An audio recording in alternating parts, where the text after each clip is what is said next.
It's an expansion of the traditional company services, and that moves us into, say, occupational pension schemes.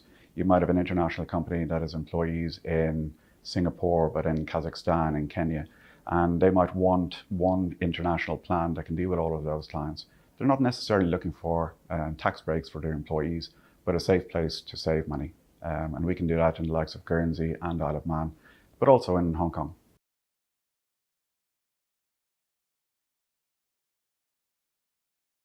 Yeah, we have looked at that. We have a very active sales force out and about in all our offices.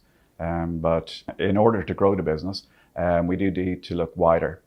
So in 2018, we had 3 acquisitions. We're currently dealing with about 6 or 7 in the pipeline. We're not quite sure if they'll come through or not, but they're in a variety of jurisdictions from Portugal, Guernsey, Gibraltar, Malta, and in Mauritius. But we want to look wider than that as well. One of our acquisitions last year was in Singapore. So we're quite open. It's company and trust business, but it's also pension business that we're looking at.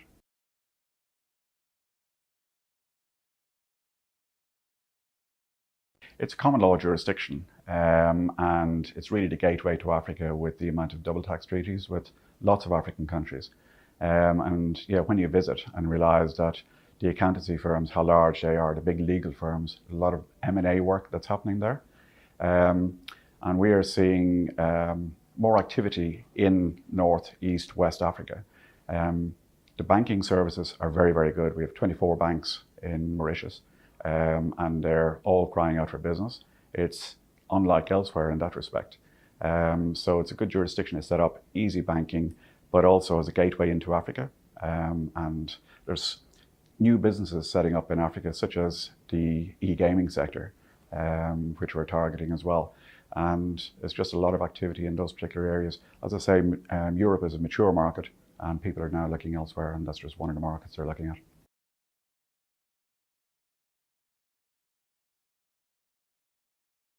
I think we're very open to opening offices in lots of different places. Saudi is a good example, but we see more activity here in the Middle East. There could be opportunity in Africa, depending on how it goes in other countries.